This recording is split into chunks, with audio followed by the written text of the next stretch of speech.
And Louise, do you want to welcome everybody, and then I'll kick in with the next piece? Sure. Welcome, everyone. Thanks for being here today with us. We know things are a little crazy out there with the pandemic and the fires, so we appreciate you logging in, and hopefully you have the opportunity to kind of check out and leave all that craziness behind for the next hour and a half and learn something new, redirect your thoughts and do a little self-care in the process. And before we kind of go back to it all. So welcome everyone. And I will pass it on over back to Alan. Hi there. So my name's Alan Montague. I'm the Zoom guy.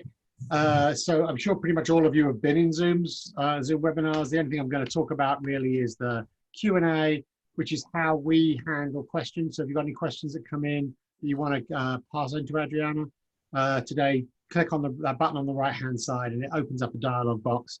You'll see not only your questions that you've got, but also other people's questions that other people have asked. So if you see a question that's really close to what yours is, just click the button and upvote that. There's a little thumbs up button there, and that will help Louise when she's triaging the questions and deciding which ones are the highest priority to know the ones that you find the highest priority. Other than that, chat is on the left-hand side. Chat, use that either to respond to Adriana if she asks you a question generally, or if you need help from me from technical perspective, and I'll provide that help there. Louise, do you want to add the SBDC quickly? Yeah, sure. So my name is Louise Dawson, and I am the program manager for the NorCal Small Business Development Center restaurant program. Adriana is going to give you a great presentation today. She is one of our advisors and has a restaurant that, I'll let her explain her current situation. But we provide one-on-one advising with one of our advisors that specialize. We have food truck specialists, artisan food specialists, marketing and finance. And we also do webinars such as these that are timely and full of information. So if you'd like to get access to the one-on-one advising, please feel free to reach out to us or reach out through your local SBDC. Thanks so much, and I will pass it on over to Adriana. Thank you, Louise and Alan. Thank you, everybody, for taking the time today. I just want to acknowledge that these are incredibly complicated times. I don't need to restate why, but I just want to acknowledge that my heart goes out to anybody that has suffered from the pandemic and or the fires.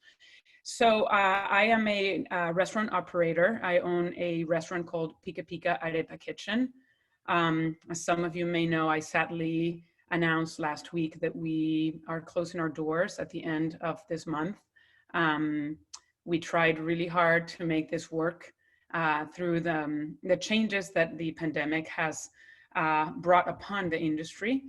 So we're just taking pause for now, and we'll hopefully come back with some other creative ideas to keep sharing our native Venezuelan arepas with the community in the Bay Area.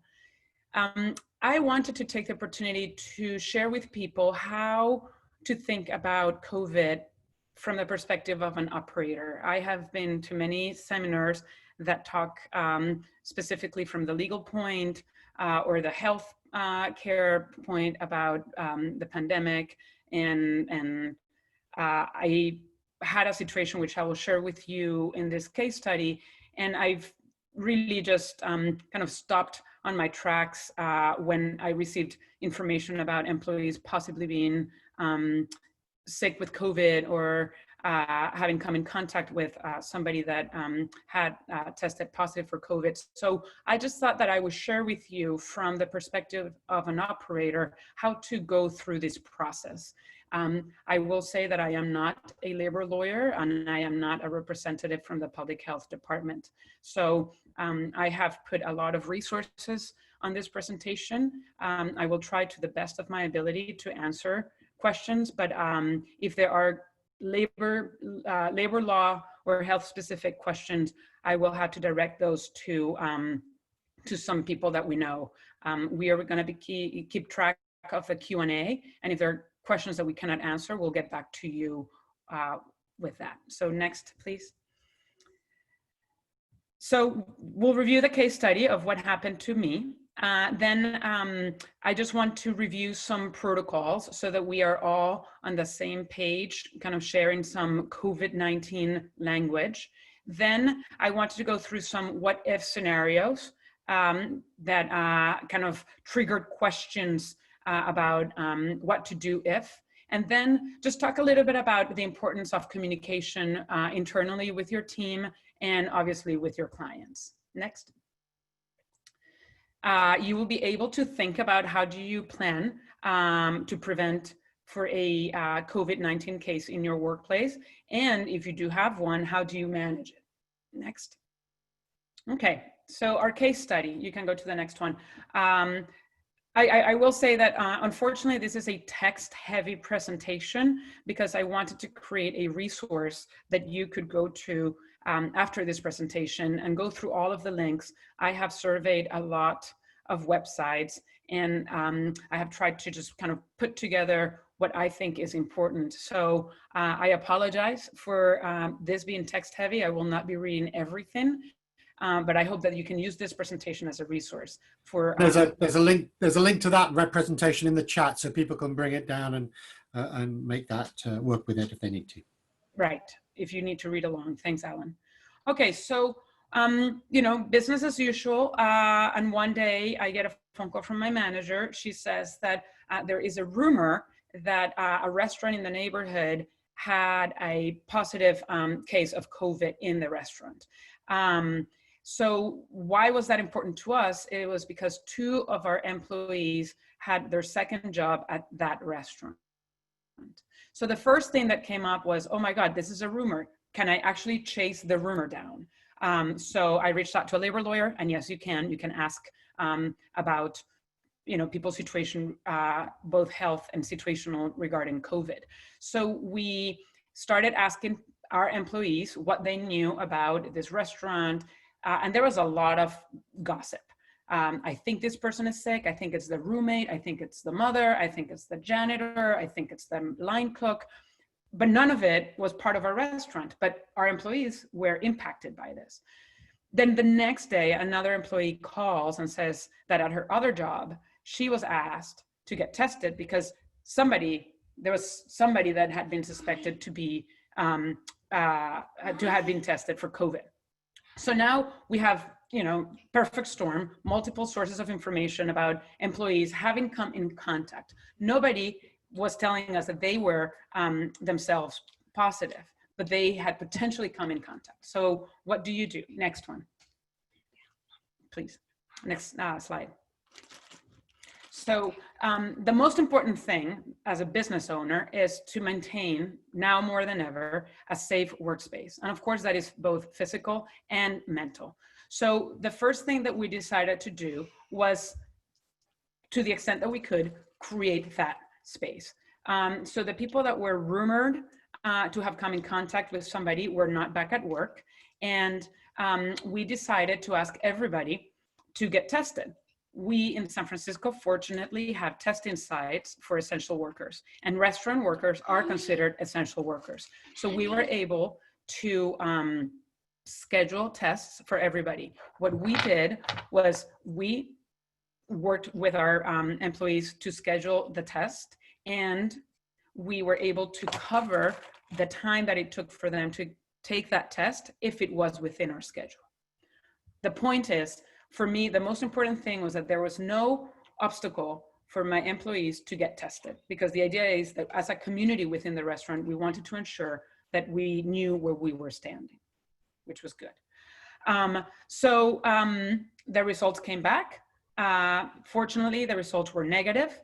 And one of the employees that reported having been in contact in a place suspected of COVID, everybody was negative there. So that employee was able to come back. However, the other location, one of the 2 employees tested negative, but he said that he actually had come in contact with this person. So we quarantined this person for 14 days. Following protocol, everybody got retested, everybody came back negative, and the employee that had quarantined got retested and got a negative test, and then was able to come back. But I want to point something out that was difficult, which was getting this information from, sorry, I have children in school. 1 second. Take a moment. So, so just so everyone knows, obviously we're all dealing with multiple situations, and Adriana's kids today are also working at home. So if she has to take a break like this, I just hope everyone gives us the moment that we all need. So line up those quarantines. yeah. We can get them. Okay. I am so sorry. Life happens. This is the life we're living now. In any case, what was really hard was finding out that one of the employees that had tested negative actually had come into close contact with the person that had tested positive. So the point is that as an employer, you need to really be on top of what your employees are doing. And I see a question.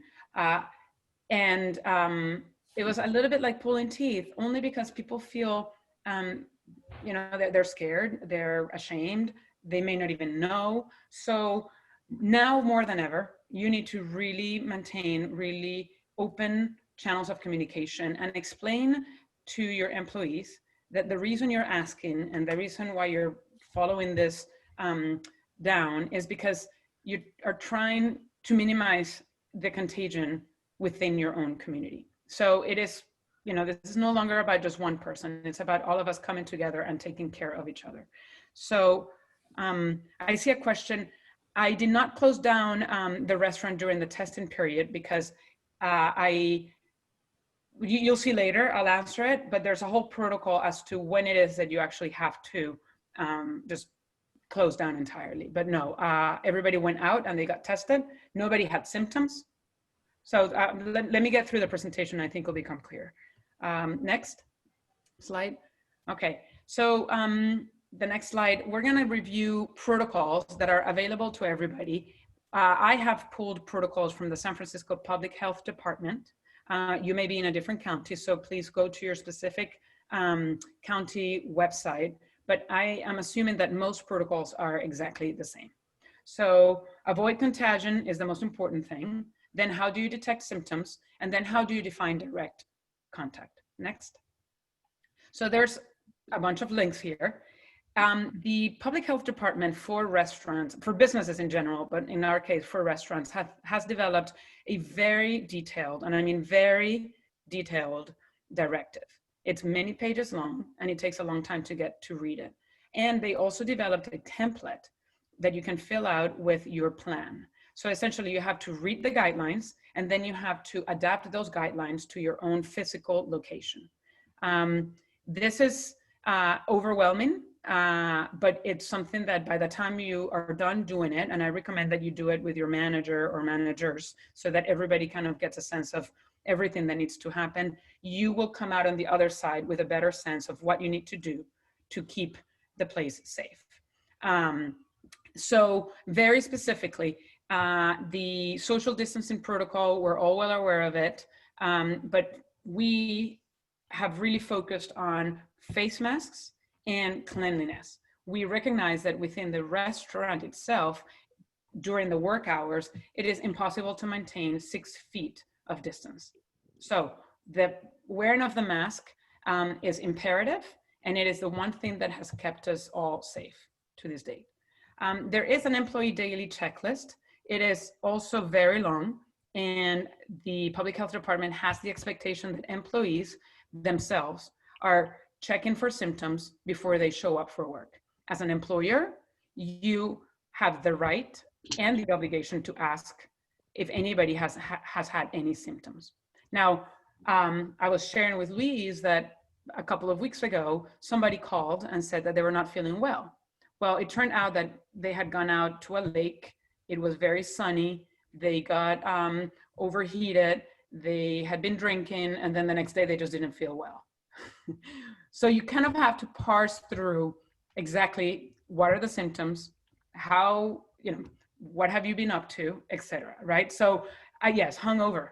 So hungover and overheated. So I'm just sharing this with you because you think of that scenario and it will happen. And the health department has very high expectation that the employer is really on top of the health of the employees. At the end here, I have one link that says quick links for businesses. Again, it's exhaustive, and I recommend that you kind of peruse through it. All of the information you need is actually there. Next.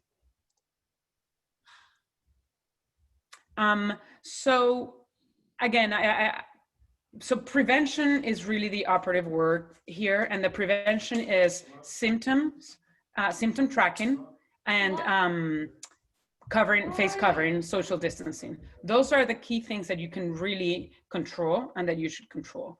I think that in our industry, I think that the issue with symptoms is that our employees may feel like they are going to lose pay or lose their job if they volunteer that they have symptoms. And the answer is that that's not the case. And I'm going to review later what are the tools that you have to cover for those hours. But again, I do want to just recognize and acknowledge that there is a sense of fear and shame out there when it comes down to recognizing that you may have symptoms. And again, I think you just have to make this as normal as possible. So normalize the check-in and asking of symptoms, and then it becomes second nature and you will not be surprised by it. Next.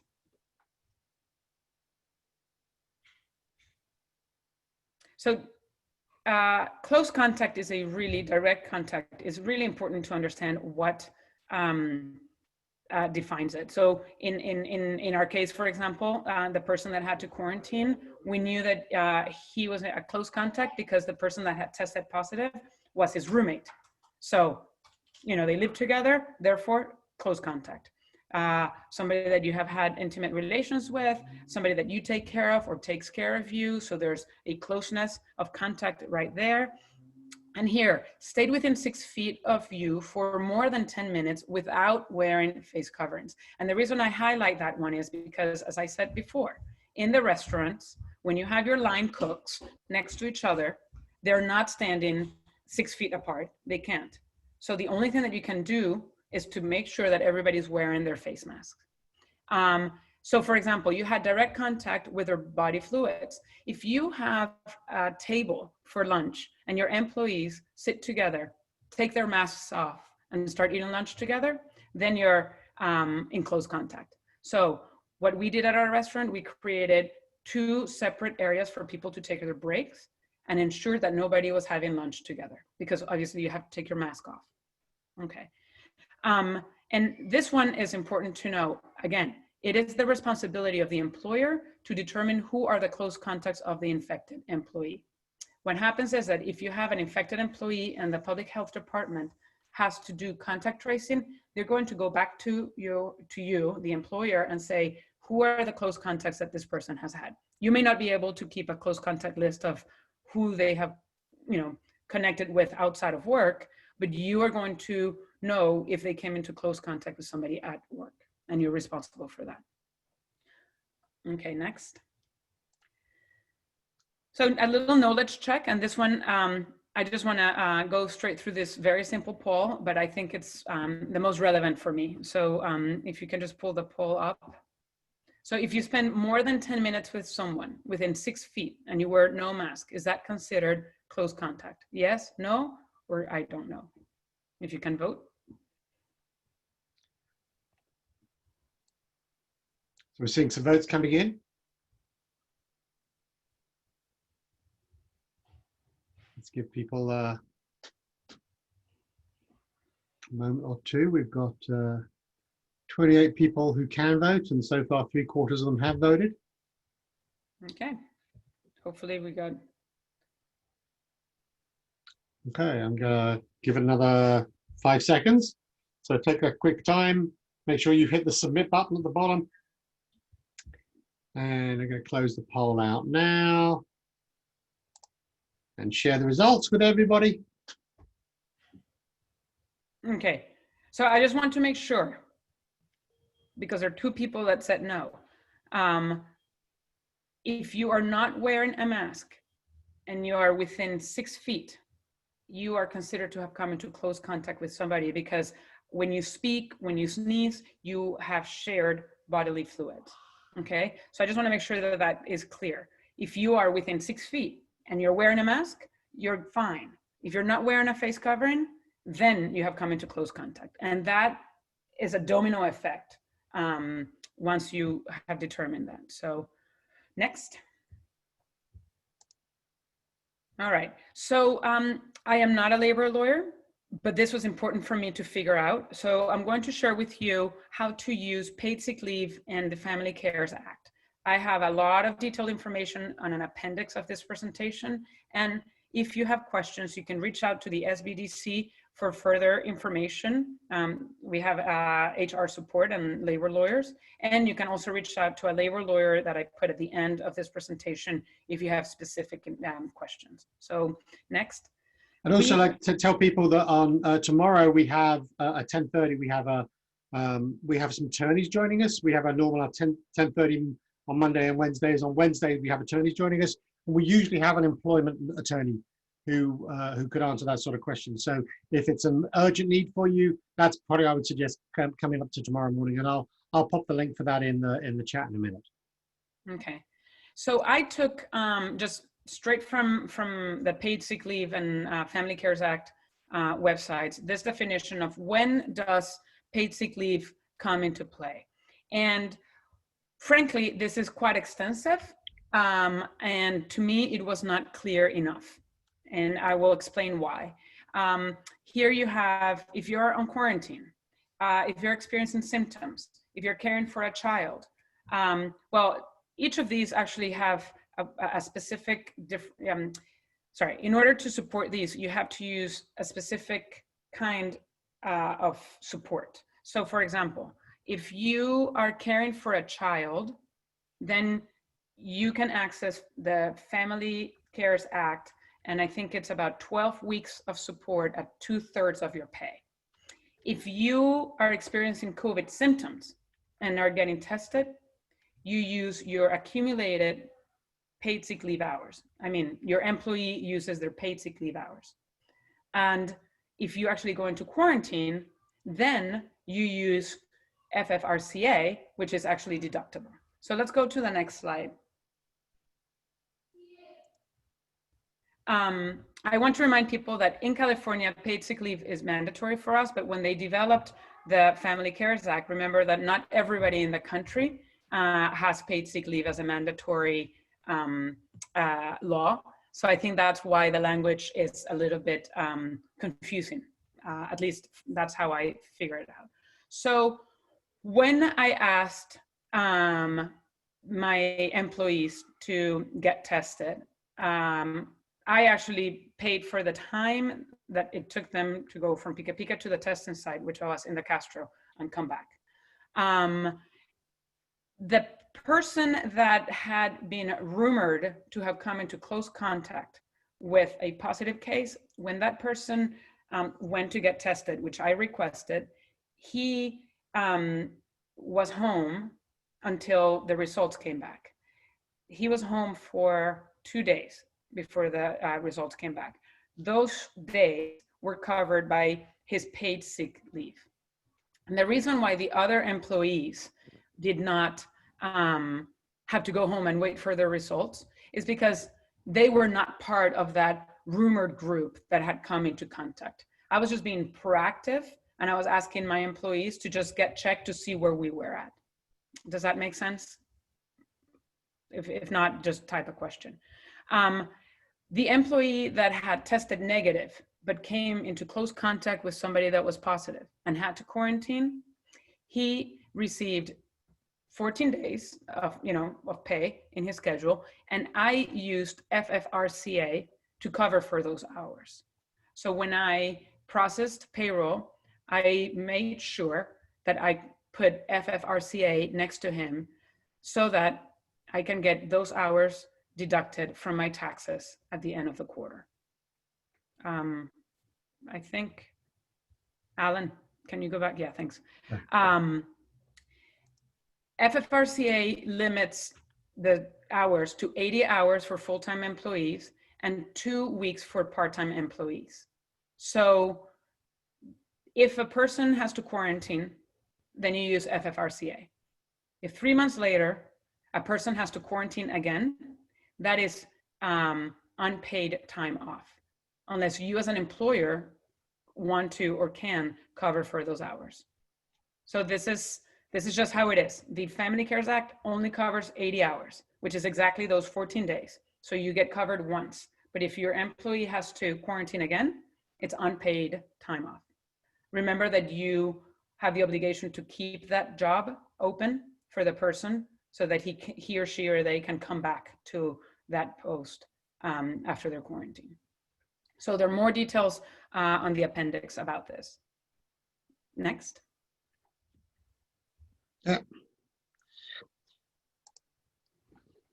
Yes, so you can go back here and there's just a lot of, when does paid sick leave kick in? When do you use paid sick leave? When do you use FFRCA? So I kind of covered it here, but the thing that I will highlight here is documentation is really important. So when you find out that somebody was showing symptoms or somebody came in close contact to a positive test, you have to start documenting this. Not because anybody's going to be, you're going to get your FFRCA anyways, but it's just important from a legal standpoint to always document all of this. And now more than ever, did the person get tested? Yes. Did you provide the support needed? Yes, et cetera, et cetera. So again, I am not going to spend much more time in here because I'm not a labor lawyer. If there are specific questions, you can email them to us or put them here and we'll get answers to you. Next. So knowledge check, second poll. And the question for you is, if an employee is waiting for test results, do you use FFRCA to cover their hours? Yes, no, I don't know. Okay, so we're getting some votes coming in.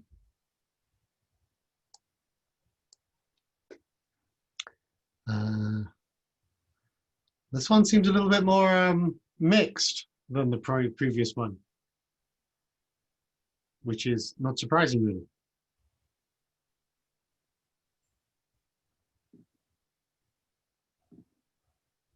So we've had 20 of the people who can have voted so far. So give the people another few seconds. Well, before voting, I have a question here. If the employee was off schedule, why would they need to use sick leave?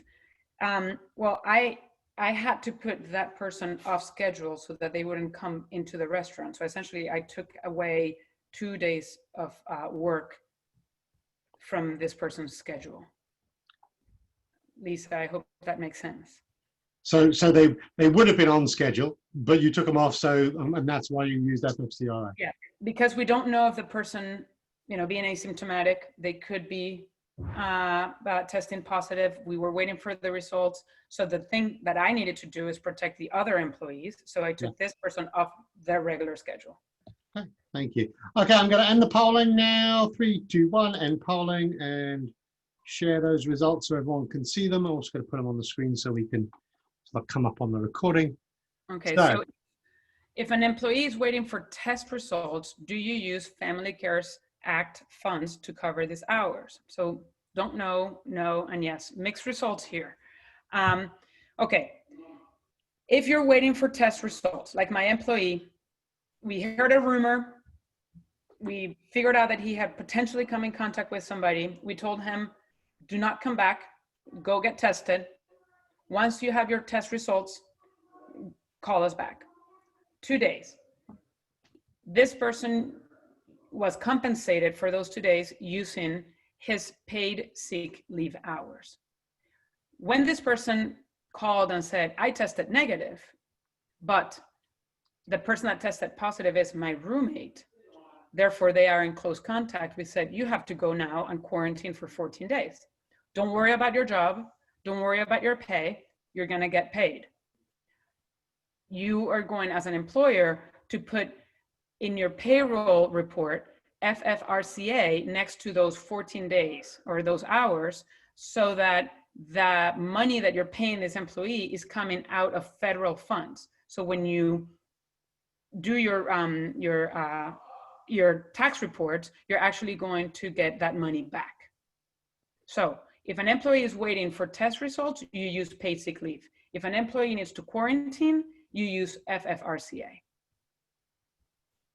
Okay. Okay, next. Stop sharing the results and move that out the way. Next slide. I mean, you just had dealt with some questions, so. I have raised hand. Tell me if I need technical. No. Okay, sorry. All right. So this is a little bit of what if scenarios. And these are a lot of the conversations that I was having with my managers of, okay, but what if this happens? So what if that? So let's go. And then I went back to the labor lawyers and I asked some questions specifically about what I'm able to do and not. Okay. So let's go to the next slide. So if an employee shows symptoms, they have to be tested and they cannot return to work until those results are received. If an employee calls you and says, hey, I have symptoms and I told my other job and my other job told me that I needed to get tested. So I'm just letting you know that I am getting tested because I have symptoms. You can actually ask the employee to tell you, are you positive or are you negative? But what you cannot do, you cannot ask for the actual test results. That is confidential information. So that's what it is. So you just have to trust that the employee is telling you the truth. And again, you kind of know the protocol now. If the person tests negative, they have no symptoms, they have not come into close contact with anybody, they can come back to work. If any of those are positive, then you have to go down the line of things. So I guess the important thing for you to tell your employees is that if anybody has symptoms and they come to work, they can contaminate the rest of the team. And in our case, as business owners, they could potentially contaminate customers. And that's super complicated. So people need to understand the high stakes of coming to work with symptoms during COVID. So please, next slide. For me, this one was important to point out because there's a rumor, and I'm always very, as an employer, cautious of what are the things that you can ask of your employees and what are the things that you cannot ask of employees. Turns out that during COVID, employers actually can ask more questions about an employee's health and what their social situation is. That means that you actually, because you have an obligation to keep all of your employees safe, you actually can ask employees about symptoms related to COVID. And up at the beginning of the slide, I have the list of what those are, and they're specific, as we know.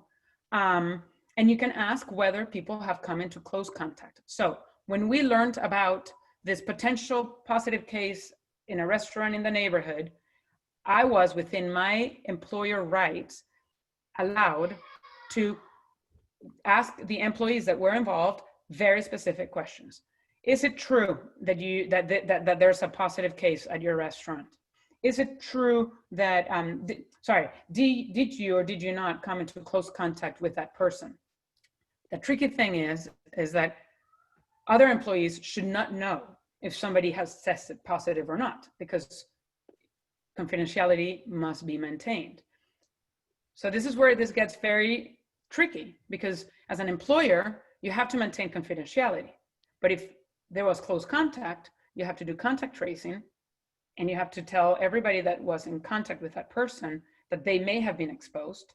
I have 14 employees. It's a relatively small location. So very quickly people figure out who may be in contact with that positive employee at another restaurant.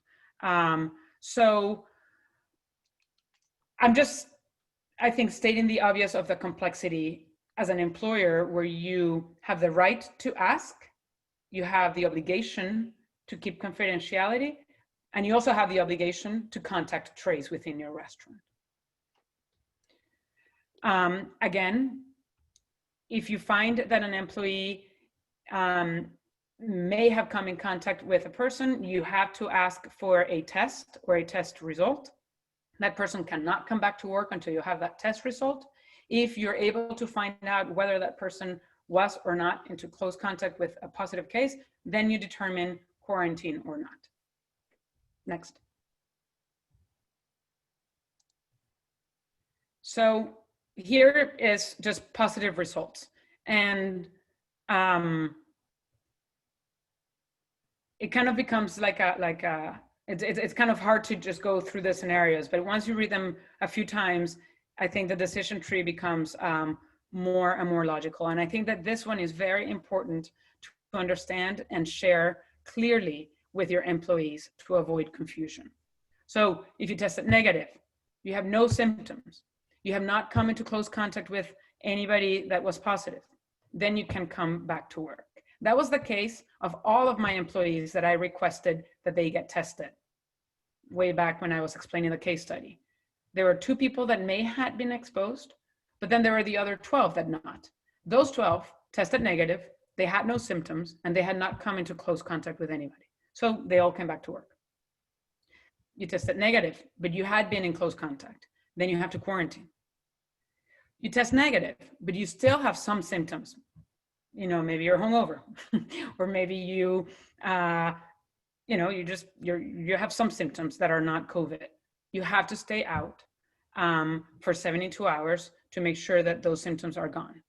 And for those hours, you use paid sick leave, just like you would under regular circumstances. If an employee tests positive, you quarantine for 14 days, you isolate at home, and then you use FFRCA funds to cover for those quarantine hours. Any questions, please type them up. There's a question in the Q&A, Adriana.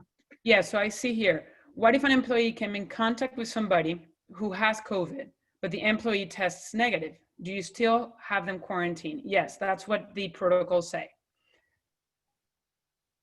So again, back to my case study.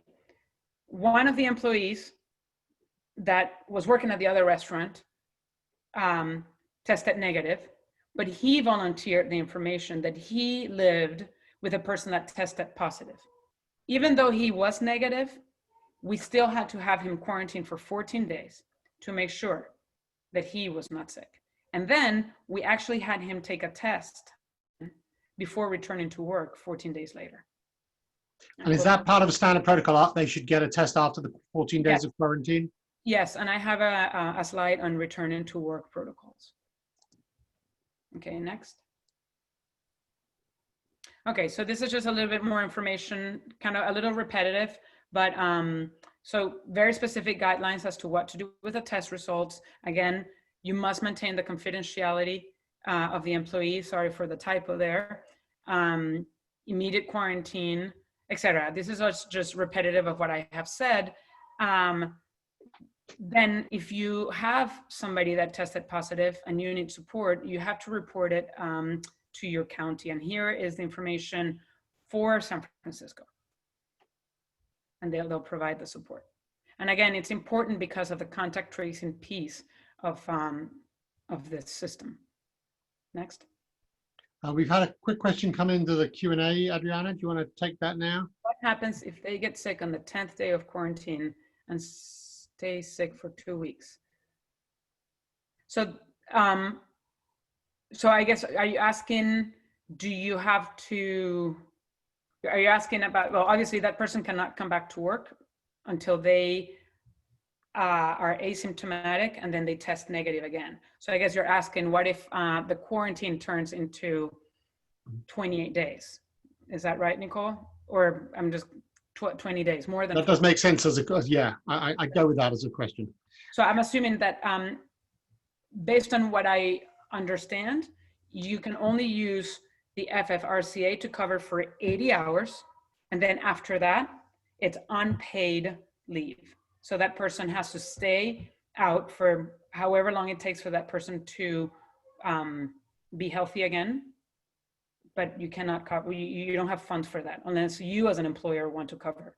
But would they have their sick leave if they had any sick leave they've got available to If them? they have any sick leave, well, if they have any sick leave left, they can of course use it, but they may not have any sick leave left. And, Yeah, so Keiko, those who tested negative but had a close contact, who will have 14 days quarantine are covered by FFRCA. Anybody that quarantines, it is covered by FFRCA.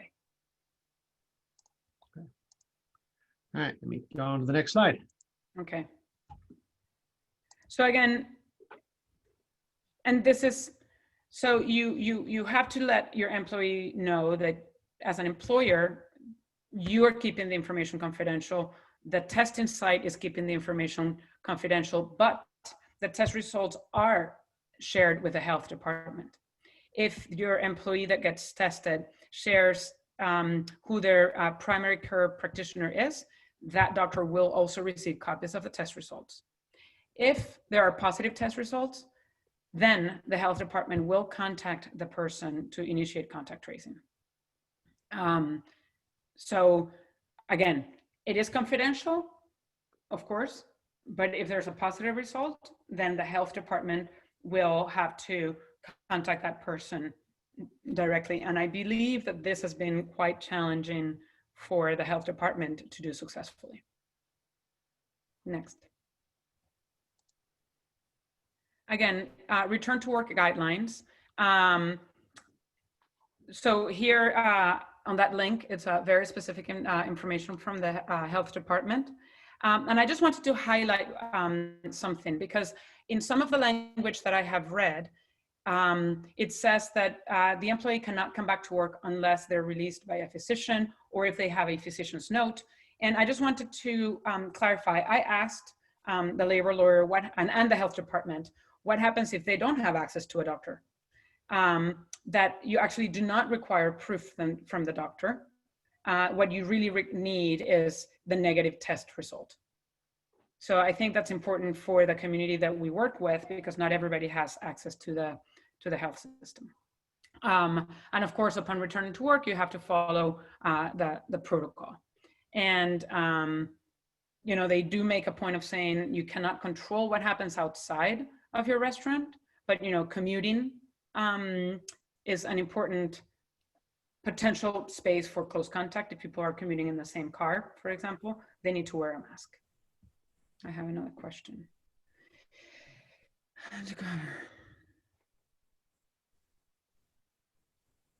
No, they don't get those 2 days back. So if sick leave is used to cover the testing windows, then an employee has to quarantine. You use your paid sick leave to cover for those 2 days, and then you use FFRCA for the quarantine time. Okay. Yes, so here are some strategies that I read about. And it gets tricky, and I'm not going to pretend that I'm not going to read it all, but you have to, you need the time and you need the test. So you need the time to wait out the sickness, but you also need the tests in order to be able to get back to work, right? So if you have somebody that tested negative, but they have symptoms, you don't know what those symptoms are, right? They could be cold symptoms, or they could be COVID symptoms. They say that you need to have 3 days of no fever, right? Or, so symptom days, at least 3 days since recovery with no fever, or 10 days with no symptoms. So somebody was asking about what happens if you get the onset of the infection on the 10th day. I think you actually have to start the clock again on that day. Does that make sense? Yeah. It's really hard not to be able to see people's faces. So if you have any questions, you have to type them because I can't read your face. So anyways, take a look at this and then go back to the slide up where there's a link to return to work guidelines, because it is very important. But essentially what I did was nobody can come back to work unless they have their second negative test. And for all of the other employees that I asked to be tested and everybody came back negative, we all got tested again 14 days later and everybody came back negative. Thank you for the kudos. Okay, knowledge check. Next and last poll. Okay, here comes the poll. If an employee tested negative but has come into close contact with a person that tested positive, do they have to quarantine? Yes, no, I don't know. While people are voting that, there's another question that's in the Q&A.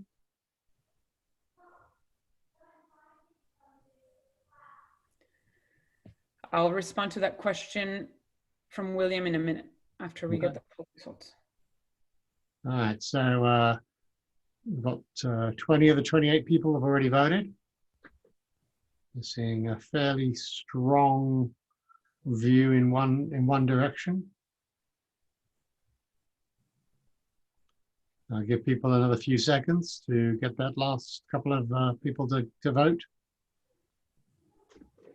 I'm going to end the poll in 3, 2, 1. Okay, end the poll and share the results. What do you think of the results there, Adriana? Okay, so I just want to make clear the two people that said no. If somebody tested negative and they came into close contact with a person that tested positive, the person that tested negative has to quarantine because this is a virus that is asymptomatic. You would not know. You would not know if you are sick or not. So you do have to quarantine. So. And it can take a while, can't it? It can be several days between your first contact with that person and before you would show symptoms or even test positive. And that's why the quarantine is 14 days to allow that process to work its way through. Okay, I'm going to stop sharing the results. Back here. Okay, so I'm going to address a question. If an employee works for 2 different restaurants, finds out that they have COVID through a test they took at the other employer, that is not you, how is one to get proof of a negative test if those results are confidential? This is where I am so sorry, and I hope that we can ask this question of our labor lawyers, but you're not allowed to see the test result. You can only ask for is it negative or is it positive? We are not, as employers, allowed to get physical proof of the test. As I understand it from hearing this question asked in different formats, you are allowed to ask whether or not someone has been tested and whether they've had test results, what that test result was, but you can't ask for proof of the result. So you can ask them even if they took their test as it not as a result of something at your place of work, but at someone else's place of work or doing something else. Okay, so we have a question about that. Can you ask the health department? Yeah. Yes, and at the end of this presentation, there are 2 emails, one for Carlos Barragan and for Marisol Cuevas. They are my 2 contacts at the health department. You can email them directly with the questions. That, of course, only applies to necessarily if that's the health department in San Francisco. Many of them are going to be very similar. Yeah, and everyone can have their own regulations depending on which city and county you're in. But yeah, okay. Next. Okay, so this is kind of like, and of course, you should avoid information vacuums which lend themselves to false rumors. So I got the phone call from my manager saying, it seems like this is happening. Okay, well, who told you? well, so-and-so, but so-and-so does not work at that restaurant. Well, but now everybody knows. So then, you can see how very quickly this becomes gossip and, more than anything, anxiety provoking, right? So very quickly, the next day, I very quickly made the determination, I'm gonna get everybody tested because I need to nip this at the bud. I called a labor lawyer and I said, am I allowed to request employees to get tested before they come back to work? Yes, you are allowed as an employer to request this. So I wrote a letter to the employees and I said, this is what we heard. This is what we think is happening. We are going to just stop the gossip and this is what we're going to do. And everybody's anxiety level just went down because we were super open about it. So that's just my advice, is that you are as open as you can with what your approach is going to be to the problem.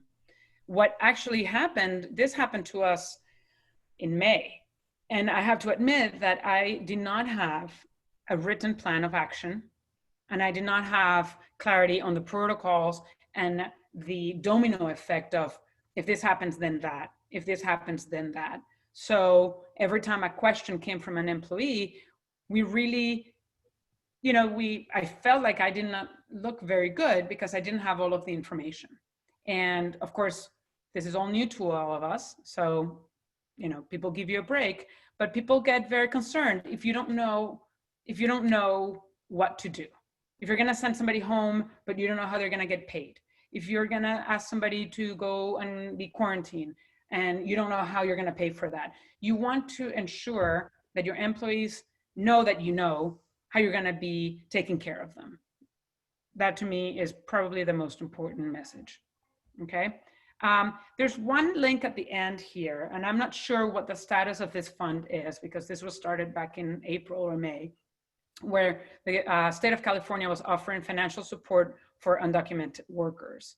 And I think it's important to just like sometimes you offer people unemployment information, you can offer people this kind of information so that they can find additional financial support if needed. Okay, another question. And I have two questions. I'm gonna go to William, who's following up, and then to Shannon. So William says, as a follow-up, is it fair to say that in order to obtain proof for an employee to re-enter your place of employment, then you can reach out to the local department to verify that this employee has a negative test, assuming that the other employer has reported that they have an employee who tested positive? I would send that question to the health department, but based on what I know, the health department will not be able to verify one way or another because they have to maintain confidentiality of everybody that gets tested. So no, I think you can only rely on what your employee tells you of what came back. You cannot ask for proof, and I don't think that you can call the health department to verify if that person actually got tested or not. If someone, person number 1, has come into contact with someone else, person number 2, and person 2 has been in direct contact with person 3 who has COVID, person 1 has received a negative COVID test, what is the recommendation for quarantine for person 1? I remember asking this question and the first answer was, well, person 1 should quarantine too. And this is me speaking to the health department, and I said, well, that is absolutely unreasonable because that would mean that I would have to shut my restaurant down. So the answer is, if person 1, so the simple answer is person 1 should not quarantine. Only person 2 who has been in direct contact with person 3. Person 2 has to get tested, hopefully test negative, but that person has to quarantine so that they don't infect anybody else. So person 1 should probably get a test, but does not need to quarantine. Does that make sense, Shannon? I hope so. All right. That makes sense to me based on what you've been saying so far as well. So, Great, and Shannon thinks it's perfect. Yeah, thanks. Okay, next. And I'm almost to the end, so hang in there. I know it's a lot of information. Communication with customers. I really struggled with this one. You know, again, only because I think that this times of COVID, there's a sense of fear and a sense of shame. And frankly, I think we should be kinder with ourselves as humans and as employers, because this can happen to anybody, all right? So as long as you have really good preventative protocols in place that you can communicate with your employees and customers, and you should be really overt about your protocols. I have a link up in the beginning for signage. You should have as much signage. You should say, if you don't wear a mask, we will not serve you, and don't feel bad about that, et cetera, et cetera. So be super upfront about your protocols. Then, the worst thing is, oh, I heard on Nextdoor, or I heard on Yelp that the janitor at the restaurant, so-and-so, is COVID positive. And it's like, okay, so what? Like what good does that do to anybody? So get in front of it. If you need to close, then say we're following guidelines, and for everybody's protection, our employees and you as a customer, we are following protocol, and we're closed for 2 days for cleaning, or if you need to, quarantine for as long as you need to. And be as proactive and say, hey, please do support us, buy gift cards, buy our merchandise, it all helps. And one thing that I didn't put here, but it's important to consider, is you should probably reach out to your landlord and say to him or her or them, if I have to close down for a week because of COVID and I lose sales, would you be willing to prorate my rent for that week? And I think that what you need to establish is, this is nobody's doing, right? And everybody asks insurance, do you have business interruption insurance? And that is probably something that you should have. But I think that for restaurants, it's 72 hours or more. And I don't know where insurance is nowadays as it relates to COVID. So I would also be proactive with the landlord and say, this hasn't happened, but it may happen. And if it does, are you please willing to help me? Do you have a COVID return to work policy in place? It is on a slide up. It says what the return is. And it's a very straightforward policy, Dixon, or sorry, D. Mixon. So please go up, and it's one that you shouldn't develop yourself. You should follow the protocol from the health department for that. Next. Okay, I see more chat questions.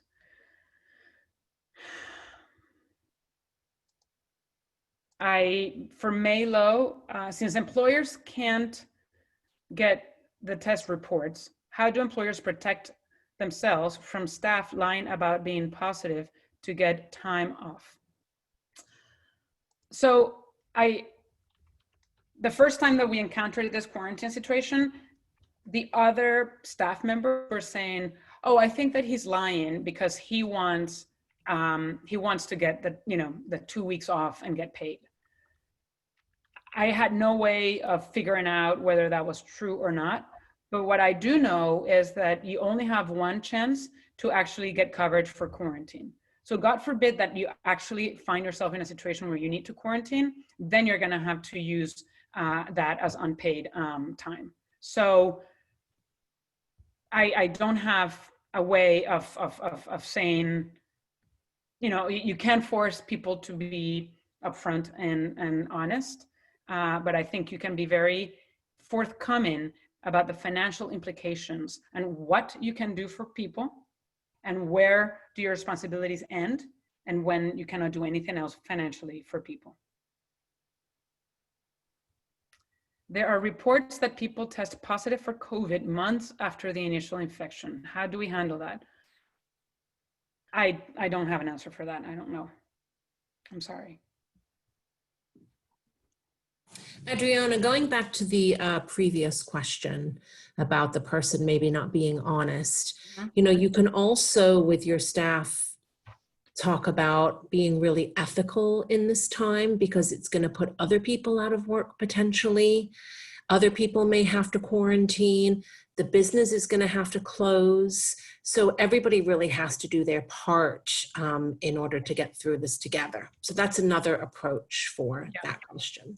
And just there are two things that I forgot to cover. One is, it's important for the person that is showing symptoms or is positive of COVID to follow this protocol, because let's say that this person comes to work and infects other employees, the peer group. The employees actually can file a lawsuit against the employer for not protecting them and against the employee that actually got them tested. So that is, I had asked the question about when do you open a workers' comp claim about this? And I think that it can only happen when you have proof that this person got sick at your location, which means that you're gonna have to show, if there's a workers' comp claim or there's a lawsuit, you're gonna have to show documentation of what your protocols were. Did you have protocols in place? Did you communicate with employees clearly, etc.? Did you symptom track? Did you ask the questions of your employees? If you heard a rumor, did you follow that rumor down? Did you support your employees to get tested when they needed it, etc.?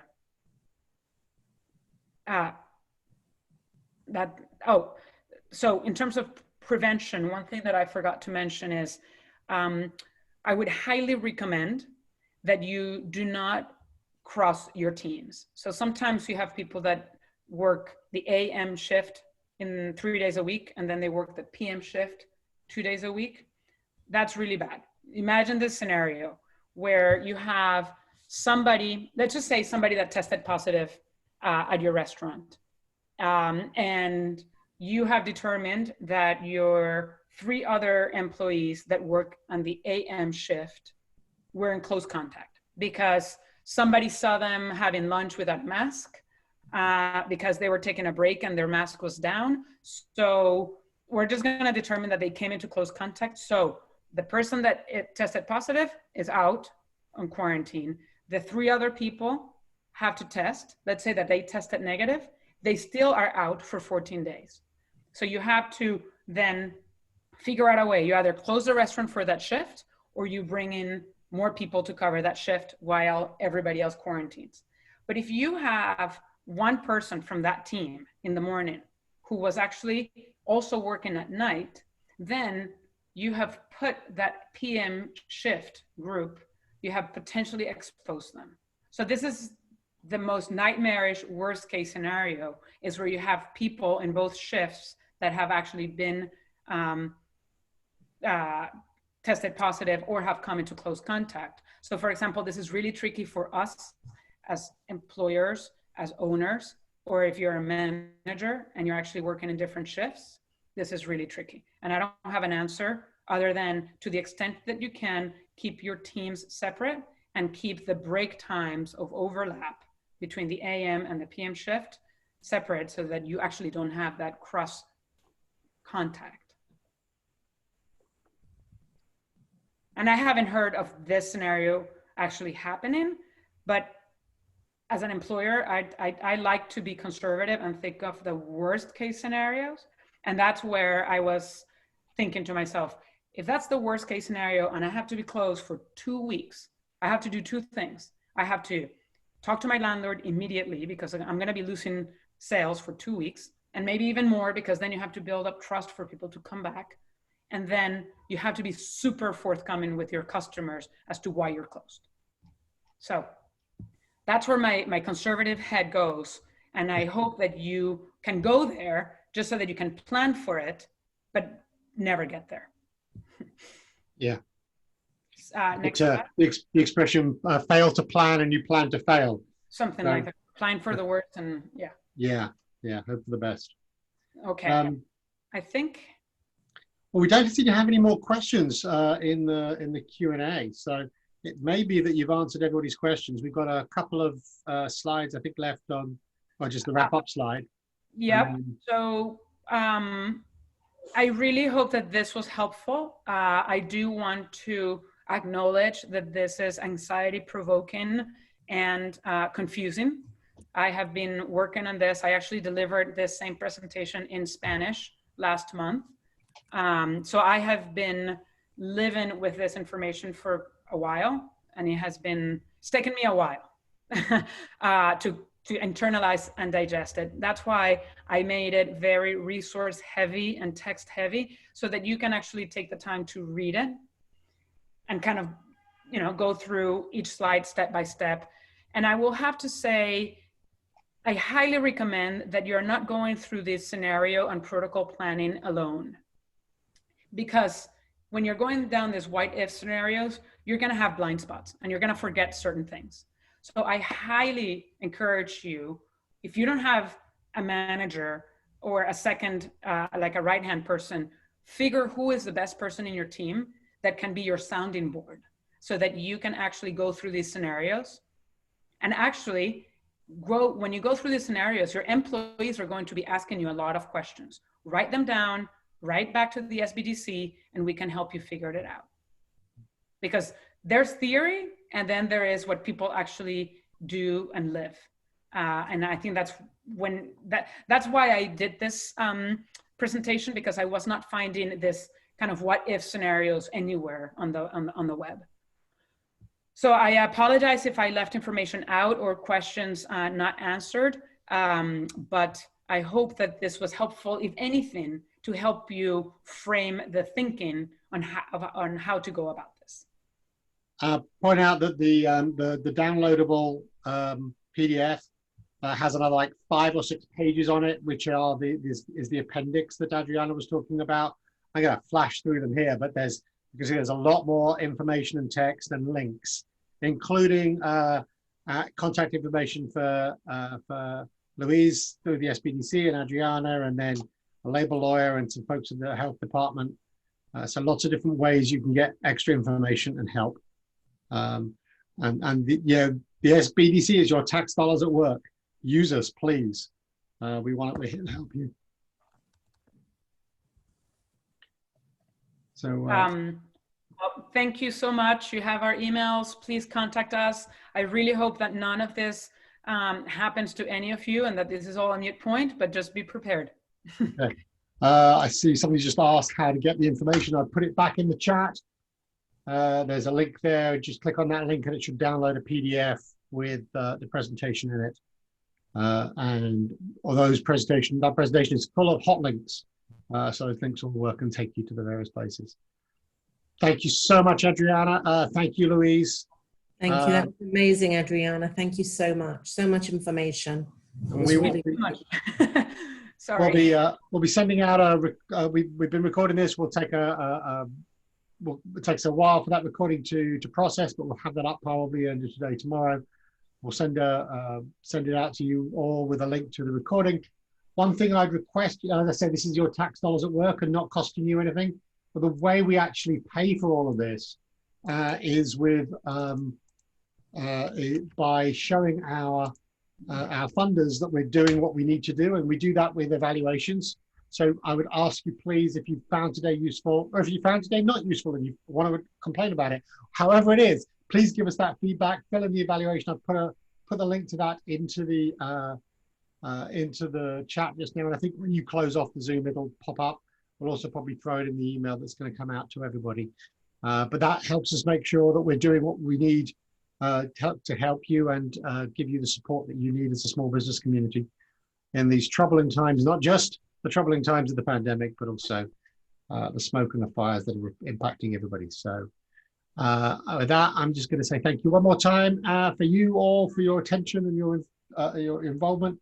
But other than that, I'm going to close this down, and we'll see you, I'm sure, at some events coming up soon. Thank you. Thank you, everybody. Bye-bye.